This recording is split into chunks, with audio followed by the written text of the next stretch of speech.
Well, good evening and welcome to our Christmas Eve service. What a beautiful and sacred time to be together.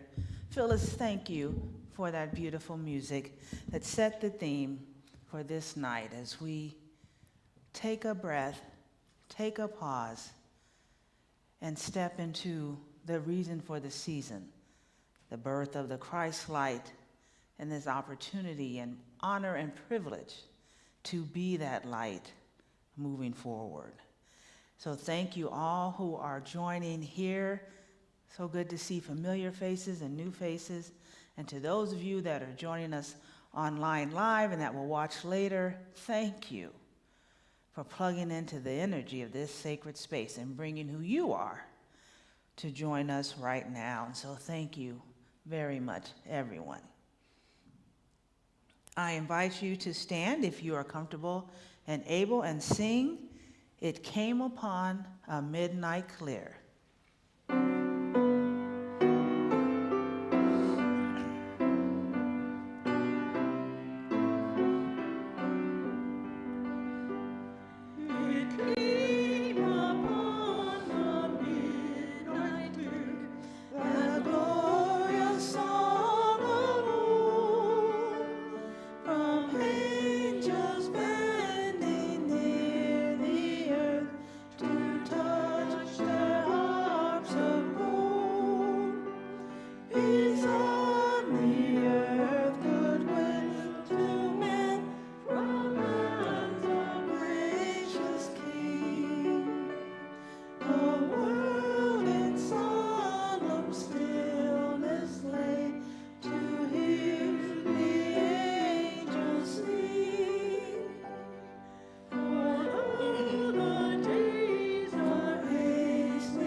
Thank you. You may be seated. So tonight we light the Christ candle, not as a symbol of some distant thing that happened, but as a divine light awakening within us. This flame represents the fulfillment of our Advent journey, hope realized, peace embodied, joy recognized, and love lived. As this candle is lit, we affirm the Christ presence shining through us, like we sing in our morning chant, "This big light of mine, I'm gonna let it shine." That is the light of the Christ within. And so let us commit even deeper this evening as we look to 2026. To taking this light, let it shine through us, let it guide us, our choices, our thoughts, and our lives. And may we carry this light into a world as a living expression of love.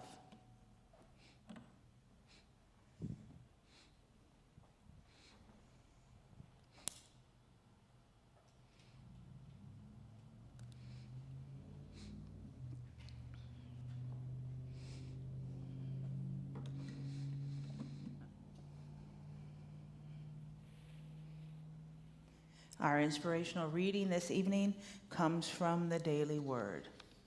On Christmas Eve, I prayerfully imagine a peaceful, joyous world.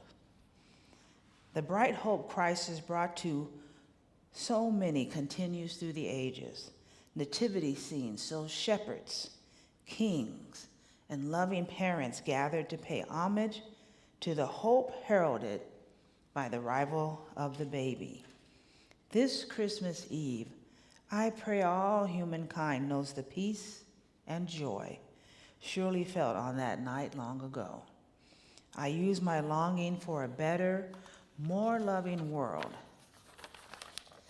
as an inspiration to put feet on my prayers, doing whatever I can, wherever I am, to keep the Christmas spirit going all year long. On this sacred night, I affirm there will be peace on earth and goodwill to all. I believe in our oneness, and I trust in our God through the blessed reminder given to us each holiday.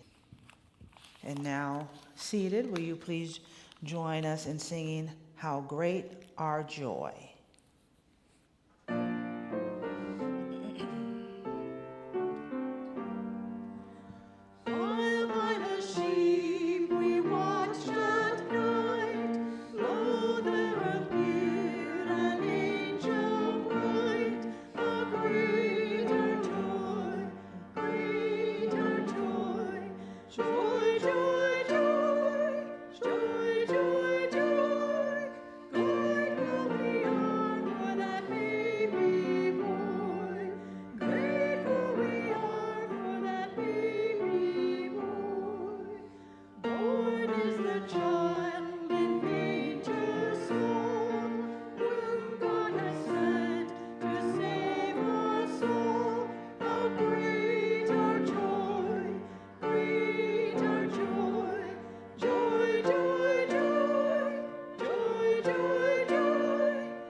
I invite you to join me in taking a breath in and out. Please come to this time as we prepare to light our candles and sing. Let me share a few words with you this morning. No joke to begin the message. You have to be here on Sunday to get that. But tonight we gather in the holy glow of Christmas Eve. Candles have been lit and will be lit. Songs have been sung. And once again, we tell the sacred story of the birth of Christ. But here at Unity, we know something deeper. Christmas is not only about remembering what happened long ago. It is about recognizing what is happening now. Over the past 4 weeks of Advent, we have taken a journey together, a journey of hope, peace, joy, and love. Each week has invited us inward, preparing not a manger, but a consciousness. And tonight we lit the Christ candle, not to admire the light, but to affirm our willingness to live it. What makes Christ visible in our life? What does it look like to give birth to the Christ in us and live it in the world? I was giggling to myself thinking about, I don't know if you saw that crazy movie Talladega Nights with Will Ferrell. You know, and he wants to say his prayer to little baby Jesus. Right? And then the guy's like, no, Jesus is that. You know, no, my favorite is little baby Jesus. And I think how many of us love little baby Jesus, right? But there's more to that story. There's more to that narrative. There's more to this life. And that how do you bring Christ into your life, in as and through your life? Right? When people need that, they don't come up to you and say, hey, I hope you are going to bring the Christ presence right now to this situation. They're not going to approach you like that. If they do, you should run away. But so tonight, I want to look at 3 simple narratives, miracles as they're termed, in the life of Jesus, where we see the Christ consciousness in action. The first one is the water to wine, being a resource when there appears to not be enough. I love this miracle. Jesus is at a wedding, his disciples, I think, what got 13 guys to go to someone's wedding, right? And then they're out of the wine, and here comes Jesus' mother, and she's like, we're out of the wine. And he's like, what do you want from me? And she just walks away. I'm like, that's right. I told you to do something about it, and I'm out, right? So here he is. She didn't say, oh, I need you to bring your Christ present, right? She says, there's not enough. There is where it appears to be lack. And I'm coming to you to bring abundance, to turn that lack around. And so he puts on his magical hat, does an incant. No, it doesn't happen like that, right? He looks around for what is there. And he sees these water vessels that are used for a sacred ritual of cleansing. He says, fill those with water. All right, I got to use what I have. And I'm going to call forth, right? And so we think, what is water representing? It represents the Spirit. It represents the flow. It represents our internal guidance, our intuition. It's when we step into that place that we let the water guide, our oneness, that flow, that where there appears to not be enough, there is more than enough. And I like it because it says, wow, this wine's better than we usually let people get drunk and then bring out the cheap wine. But you brought out the best at the last. So even in this midst of, I'm going to use what I have, I'm going to get in touch with this divine flow, I'm going to follow my intuition, I'm going to allow Spirit to lead, that where there wasn't enough, now there's more than enough, and it's the best. That's the Christ Spirit. Where are there circumstances in our family's life, in work, even in this world where we can say, okay, instead of pointing fingers, say, I will be a vessel. I will allow Spirit to flow, and I'll look around and see what I can use. That's the Christ Spirit in action, and bringing not just enough, but the very best. For when we allow the Christ light within us to shine, we bring the best part of who we are. I want to take a look at the next interaction, which is the woman caught in adultery. Speaking the truth in love is the Christ energy here. I always giggle to myself because, if you read the text, it's like, they caught this woman in the very act of adultery. And I think, by herself, right? I'm just out here committing adultery in the streets right? It's like somehow this other person involved isn't a part of this scheme. And here she is put in front of Jesus by all these good, holy church folks. Say, this woman was caught in the very act of adultery. Right? Because they're really trying to test Jesus. They want him to say something wrong, and they're going to pick up stones and throw them at him and be done. But he does something. He doesn't actually do anything. He initially just starts writing stuff on the ground. And one by one, all the people who are accusing this woman walk away. I think he was writing stuff about folks, right? Let's speak the truth in love. You want to call this woman out? Well, here, let me write what I know about you right here. They saw their name and the thing, and they, let me write this. Right? He didn't call him out, but let the person who was out sin. You throw the first stone, and I just wrote down some stuff about you, so go ahead. And they all walked away. And that itself would be powerful. All right, we're going to speak. You want to point your finger at people? You want to call someone out? Well, welcome to the club, because I got info too. So now here this lady's left there. And he says, you are a bad woman, and you shouldn't have been doing this stuff, and look at this mess you created, and I had to fix. No. He says, go and sin no more. And that word sin is an archery term. He goes, you've been missing the target. Get on target now. Move forward with purpose. Don't be doing this, whatever you're doing.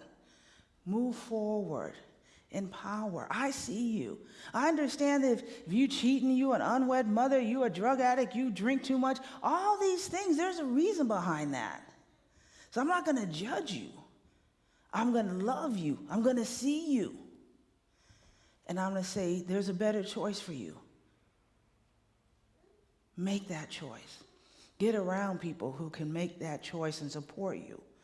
Right? And that's where the Christ is. You know, the traditional churches say,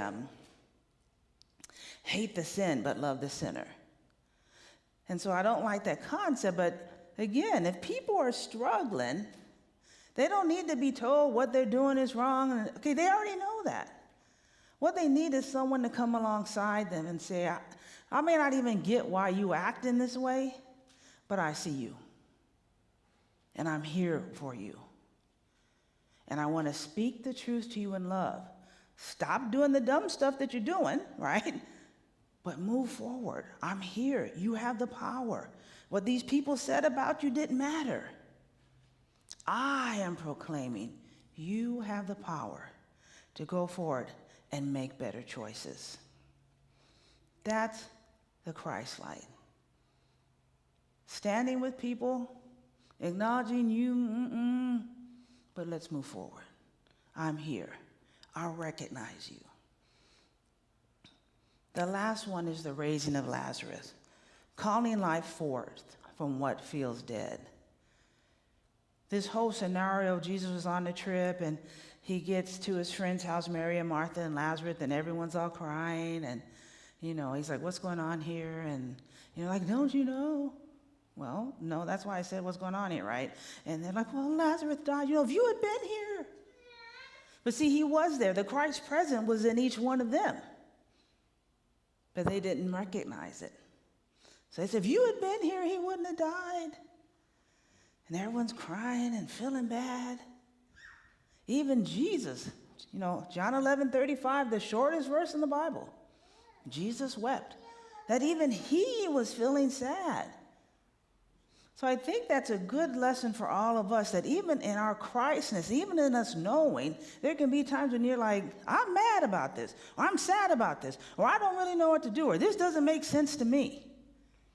You can be in your feels, but then there was something within him that said, pull back the stone. So now first they're all complaining about you could have done something. He says, well, pull back the stone. They're like, well, hold up now.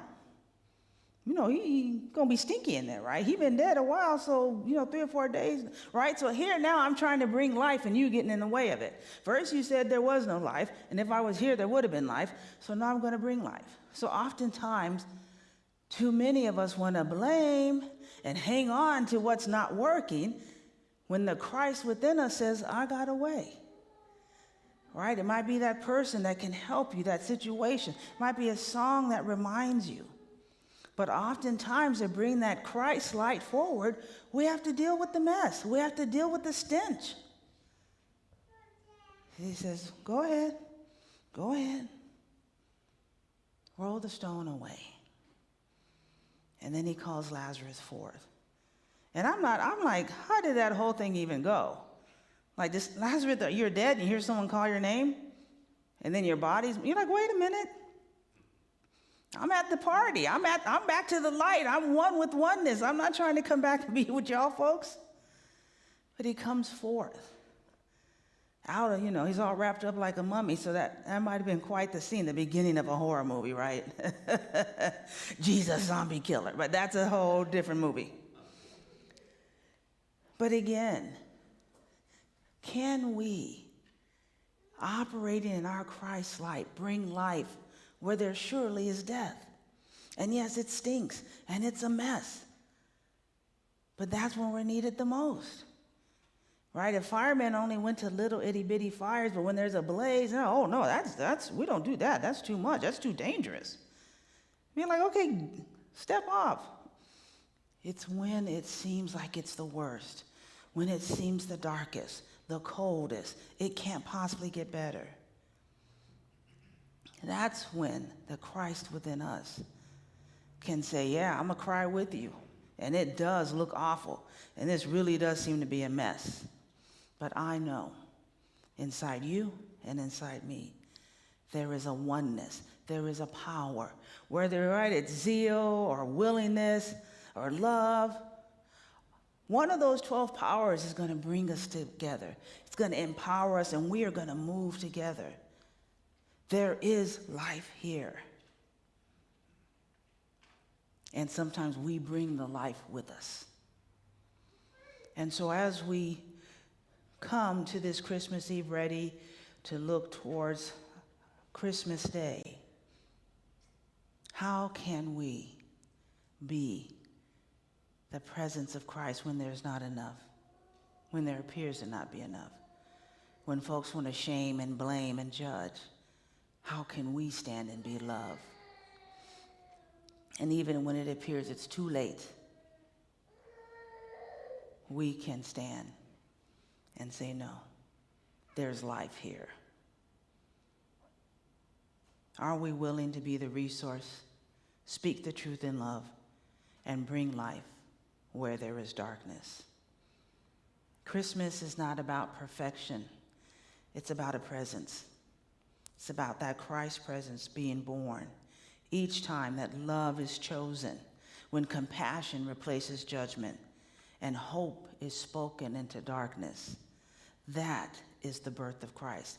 That is the Christ presence. That is Christmas every day, all year long. We have the opportunity to be that. Tonight, may the light we behold in our candles be the light, the big light that we shine, all in our homes, everywhere we go, every single day. May we become and continue to be the light. And so it is.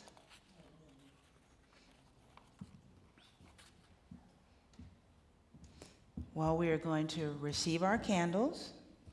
Did you receive a candle when you came in? If you don't have one, let little Mrs. Capio back there in the back know, and we will get you one. Then our greeters will come forward.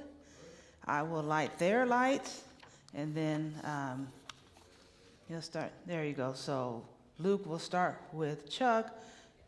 Roy will start with Carol, and we will light the candles together.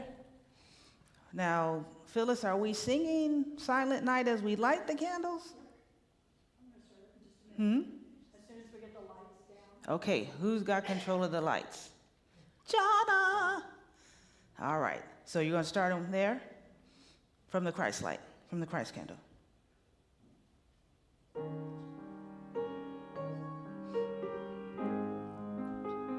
And then when you're done, you'll blow your candle out and put it in the container in the back.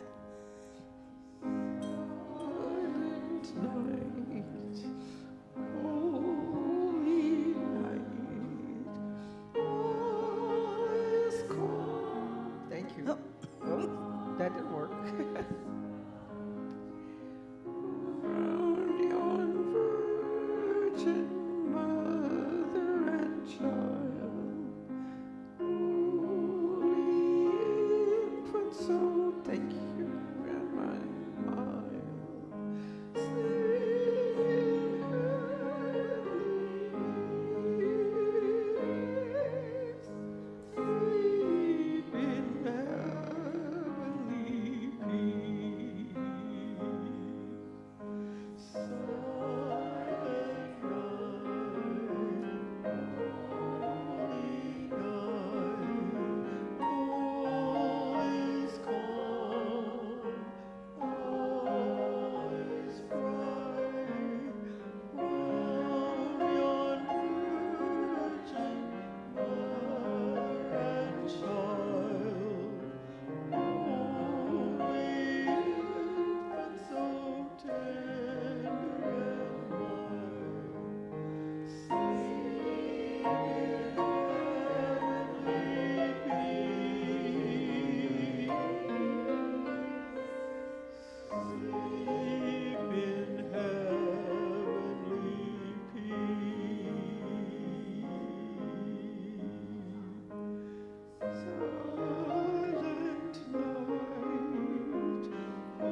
invitation to you is to take this light with you wherever you go.